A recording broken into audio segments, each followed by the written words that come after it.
Echoes of Empire, a channel that explores world history through dramatic storytelling.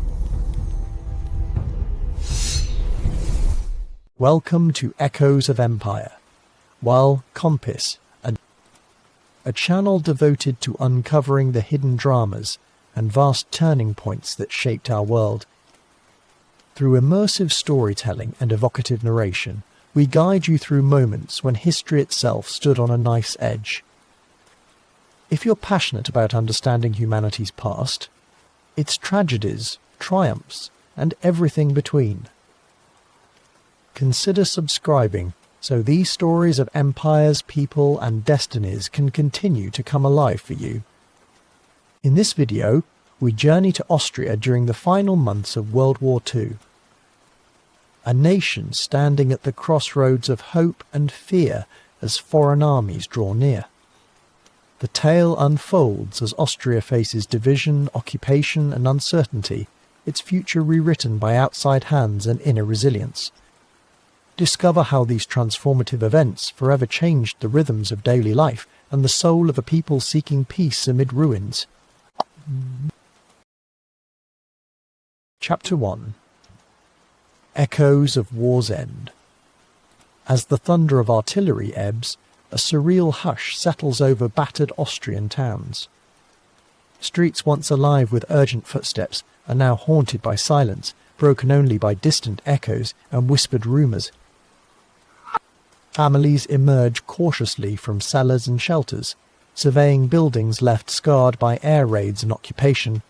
In this fragile calm, a collective breath is held.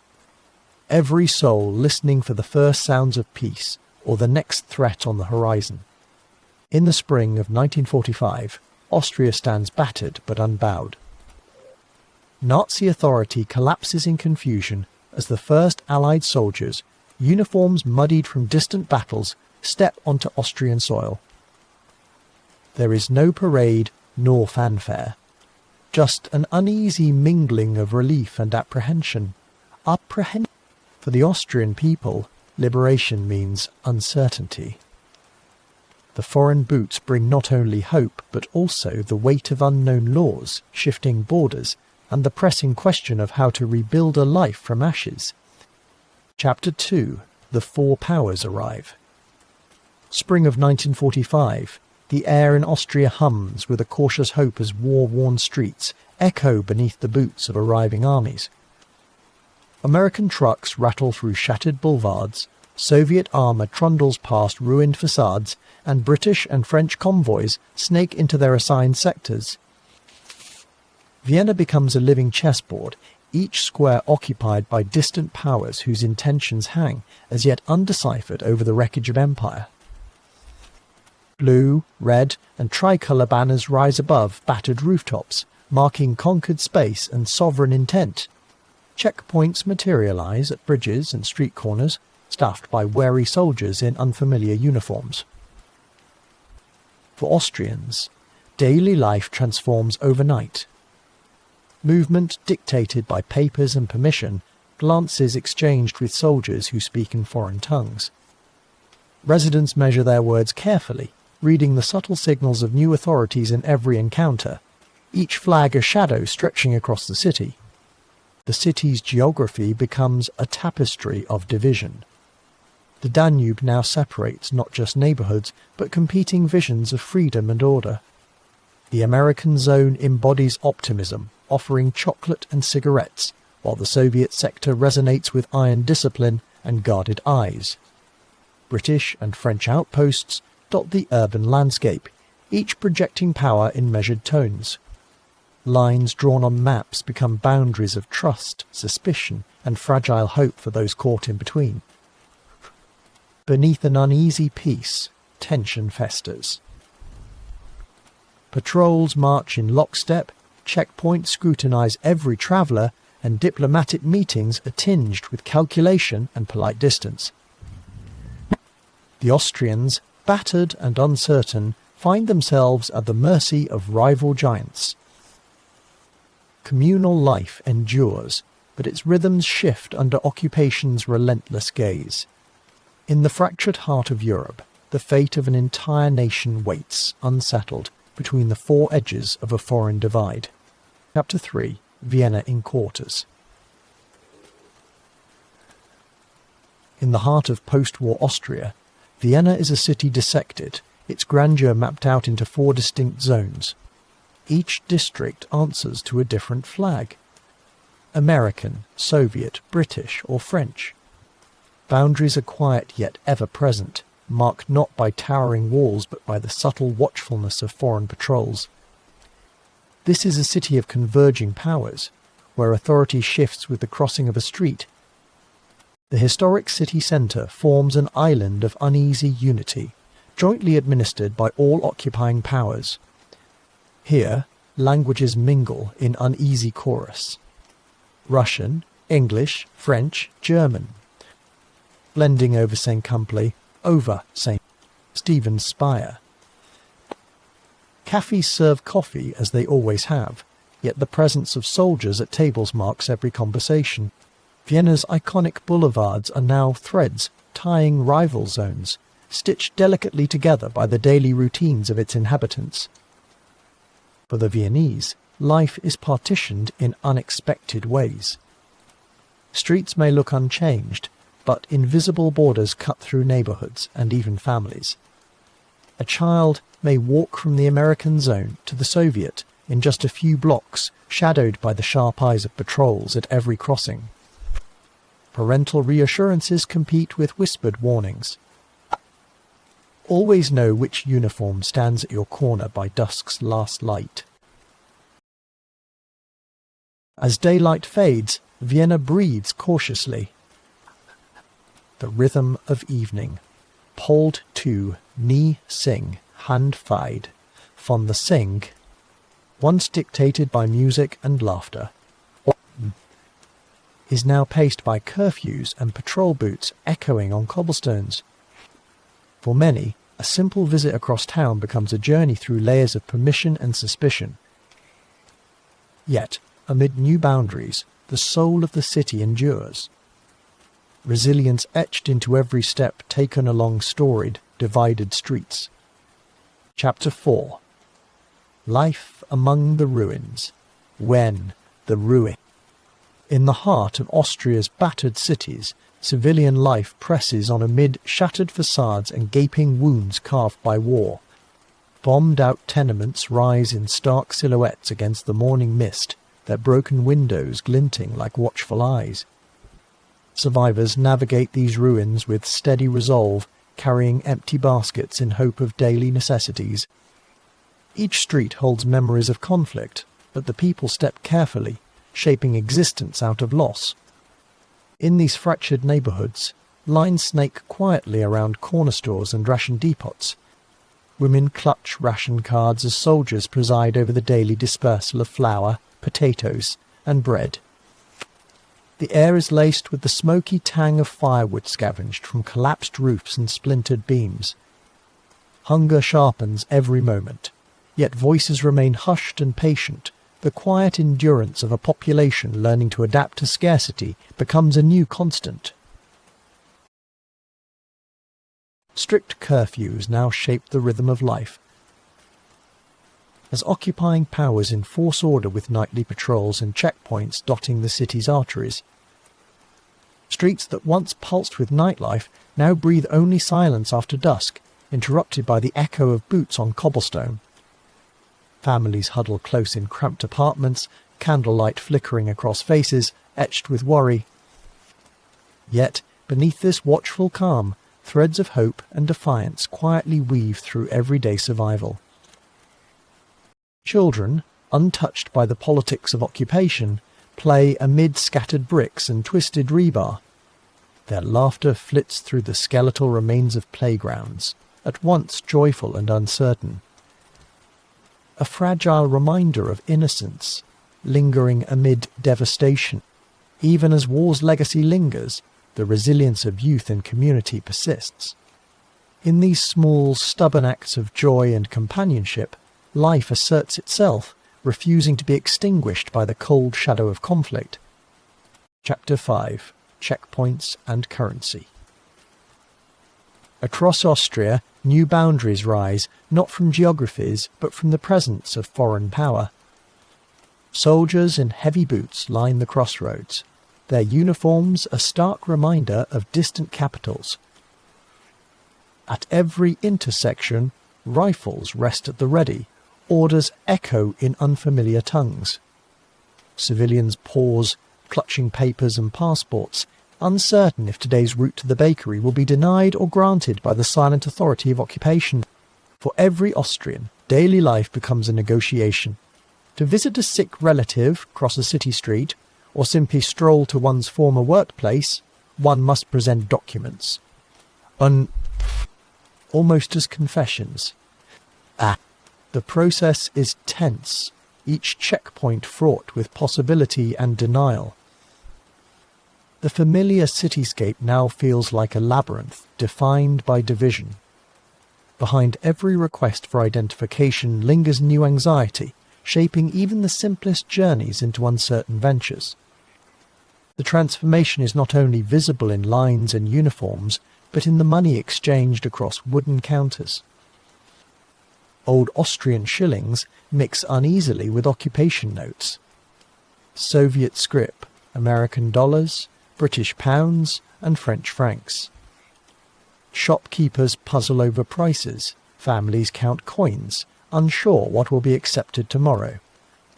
Commerce stumbles amid confusion, an endril of confusion. Each battered bill is a fragment of the world's divisions, turning every market into a site of adaptation and negotiation. Privacy gives way to suspicion and oversight. Foreign officers examine every parcel and letter, their gloved hands trespassing through belongings and secrets alike. Mothers hesitate to send birthday packages. Lovers choose words with caution. This diligence, meant to maintain control and security, slowly threads daily life with anxiety. In the occupied zones, trust becomes scarce, every interaction. Whether at a checkpoint or a mailbox, echoes with the persistent presence of unseen eyes. Chapter 6. East and West, tensions rise. Shadows lengthen across Austria as the Cold War settles over Europe. In Vienna, the city's heart is divided not just by rivers and roads, but by far subtler boundaries. Invisible lines drawn by armies on opposing sides. Each morning, Soviet columns thunder down broad boulevards, boots striking pavement in perfect time, while in the west, American patrols meander past marketplaces, their presence both reassuring and ominous. Along these fractured streets, Austrian citizens go about their lives amid the uneasy choreography of rival uniforms. Cafes echo with whispers of new borders being drawn, of alliances hardening like winter ice. Children learn to play in the shadows of barbed wire, their games watching the divided world unfold. In smoky taverns, strangers become informants, vigilant for news. Real or imagined, and end-to-end, about the possibility of another iron curtain descending. As dusk falls, searchlights sweep the city's perimeters, probing the silence between opposing checkpoints. Under the surface, fear creeps in. Fear of being caught on the wrong side at the wrong moment, fear that tonight may bring decisions made far away in Moscow or Washington.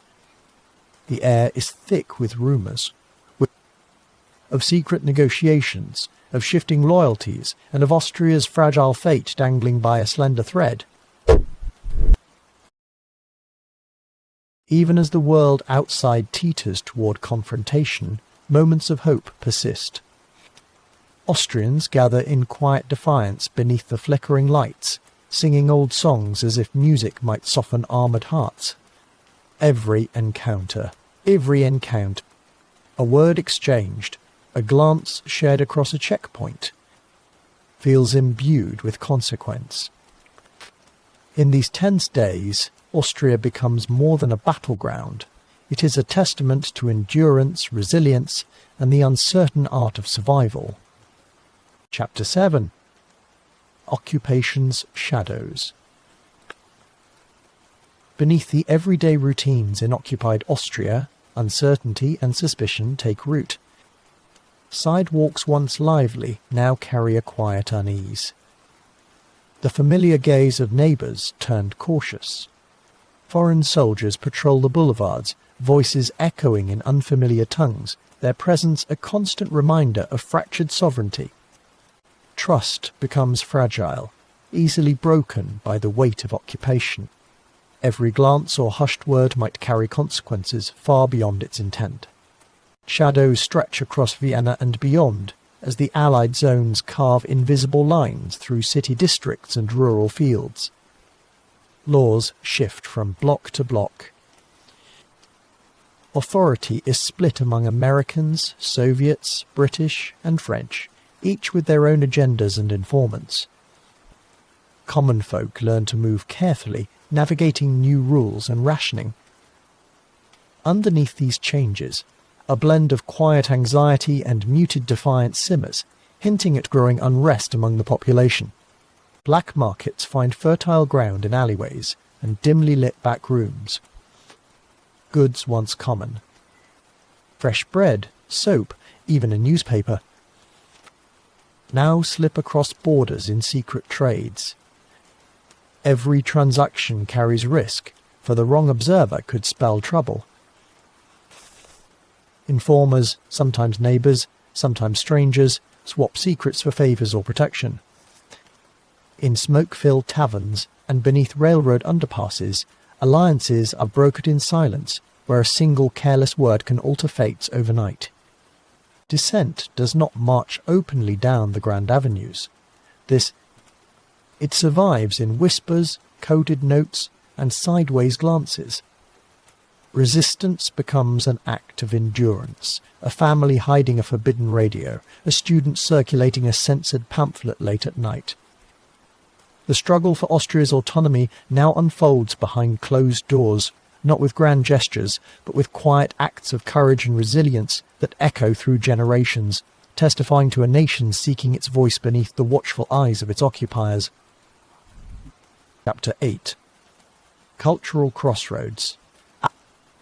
In Vienna's post-war heart, the city becomes a tapestry woven with borrowed threads. From smoky American cafes, the smooth rhythms of jazz ripple across the cobbled streets, twining with curious listeners and cautious eyes.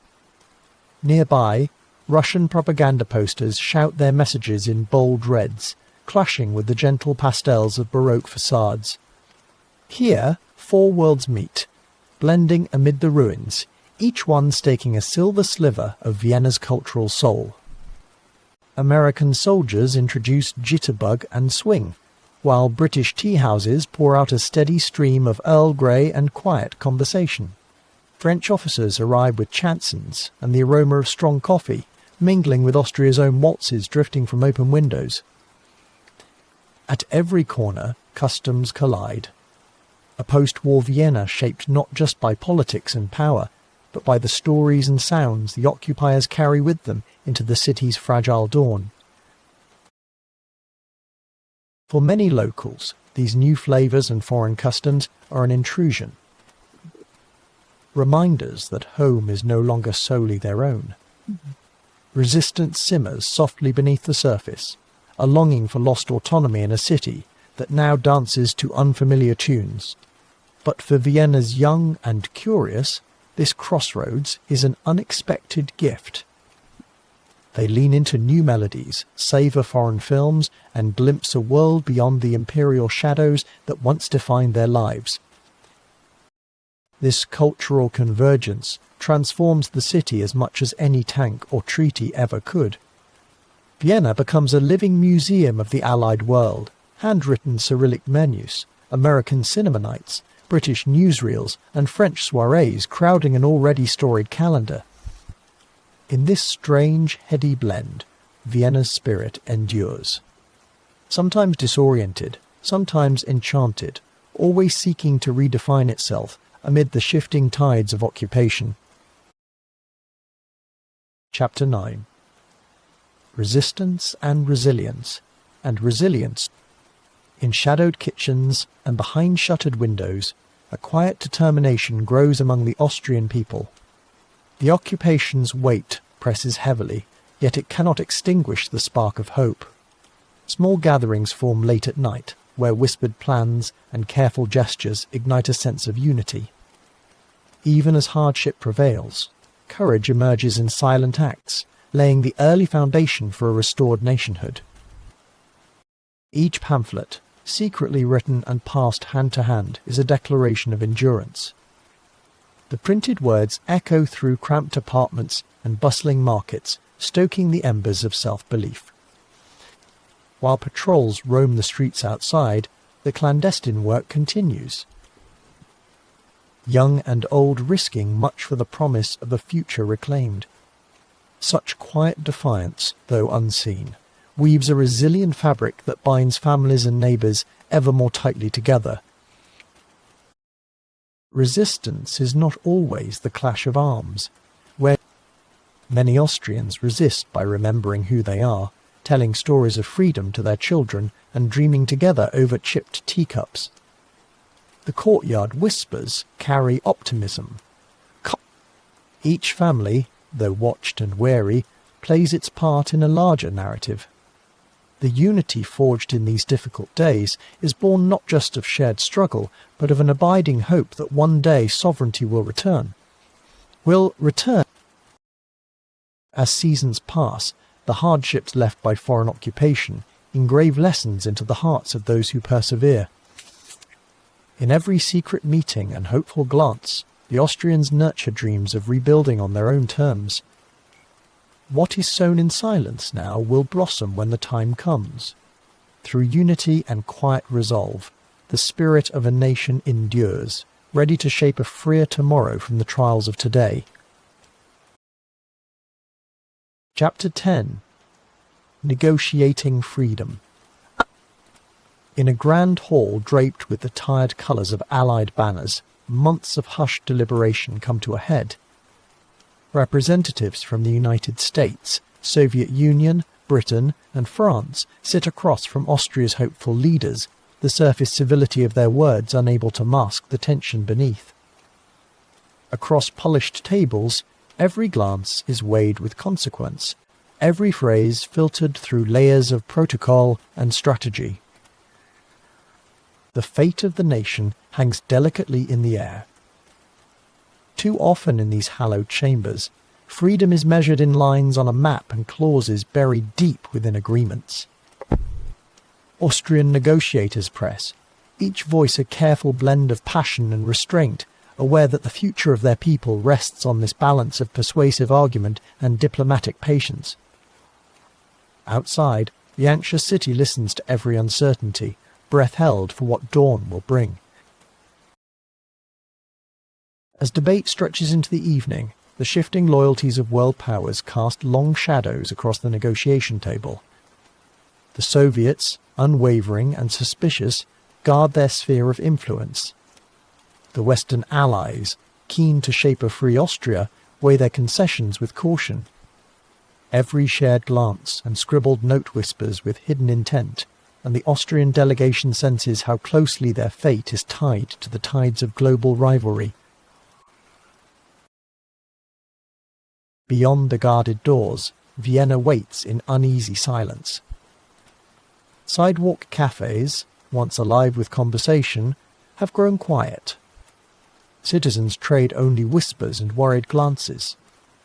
Rumours swirl down boulevards lined with bullet-scarred facades, each new day stirring hope and fear in equal measure. As the world's most powerful men debate Austria's tomorrow, the city itself becomes a vessel for longing, uncertainty, and the fragile promise of freedom. Chapter 11. The Austrian State Treaty. Primed due. In the spring of 1955, hope shimmered through Vienna's aged stone and busy boulevards. After a decade defined by foreign banners and anxious faces, the Allies gathered on neutral ground. Negotiations ebbed and flowed, at times tense, at times weary, but above all, the desire for freedom endured. The long shadow of war and division was about to lift. The city braced for a turning point. As the Austrian state treaty was finally signed, the sombre halls of Belvedere Palace echoed with cautious optimism. This signature did not merely conclude a meeting. It marked the end of Austria's occupation, dissolving the boundaries that once carved the nation into foreign zones. Word quickly spread, carried by church bells and hurrying feet, until all Vienna seemed to pulse with the news. Austria would reclaim its sovereignty once more. Crowds surged into the city squares, their spirits electrified by the promise of self-determination. Men and women, aged by uncertainty and years of silent endurance, now wept openly. Not from despair, but from profound relief. Flags unfurled over monuments once shadowed by foreign presence. Across Vienna, music mingled with a chorus of laughter and tears, as citizens embraced beneath a sky suddenly bright with hope for Austria's destiny. In the days that followed, echoes of celebration lingered in the streets and cafes. For many Austrians, the sense of belonging to their homeland was reborn. Fragile yet fiercely cherished. Whoa! The weight of negotiation and occupation had vanished, replaced by unity and pride. With the state treaty, Austria's people could dream again, their future no longer dictated by foreign powers, but held at last in Austrian hands. A new era had quietly dawned. Chapter 12. Enduring Legacies. As the foreign troops withdrew and the iron borders faded, Austria stood at a crossroads of memory and hope. Scarred by years of occupation, the nation emerged not broken but resilient, a bridge uniting the once clashing tides of East and West. Every quiet town and bustling city bore silent witness to days of division, shaping a new identity forged from hardship, perseverance, and the enduring dream of unity. Across the countryside, faded border posts and solemn memorials marked where worlds once collided. These remnants, like ghostly echoes, serve as reminders of a time when freedom and dignity hung in the balance. For Austrians, the lessons of occupation were etched into the national soul. Each monument a chapter, each scar a testament to survival and resolve. With each passing decade, the weight of history transformed into reverence, shaping a generation's sense of purpose. Yet the legacy of division did not end in bitterness. Instead, Austria found a new voice as a bridge between Europe's fractured halves. Diplomacy and neutrality became cornerstones of its modern spirit, echoing through international halls and quiet candle-lit commemorations. The pain of the past was not erased, but worn with dignity, allowing the nation to serve as a meeting ground where division could turn to dialogue. Through remembrance came healing, and through perseverance, renewal. As this chapter closes, Austria's journey stands as a quiet reminder. Out of darkness, self-determination can emerge. PB Noe. The generations that follow inherit not only tales of occupation, but a living memory of resilience and unity. The nation's identity, shaped by its trials, echoes forward. From the shadowed streets of former checkpoints to the vibrant heart of Vienna's present. In reflection, Austria continues to teach that endurance and hope are legacies no border can contain.